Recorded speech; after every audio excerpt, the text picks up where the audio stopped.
Hey, everybody. So here's how you can get started with Edvo. As soon as you grab our extension, all of your tabs will auto populate here directly. My friend Steve, for example, has introduced me to a bunch of people, and I have all of their LinkedIn's open so that I can research them. I'll just quickly grab those LinkedIn's and move them into the space that I will name Steve's introduction.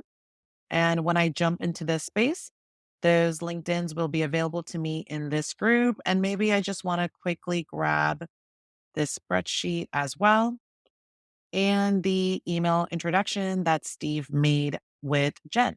And the cool part is I can send emails directly through Edvo or work in my spreadsheets without having to open anything in a new tab. I can also upload things directly from my computer and bring them into the space. And I can even add stickies if I want to just ideate really quickly. And when I'm ready to context switch, I can go ahead and jump into the next context.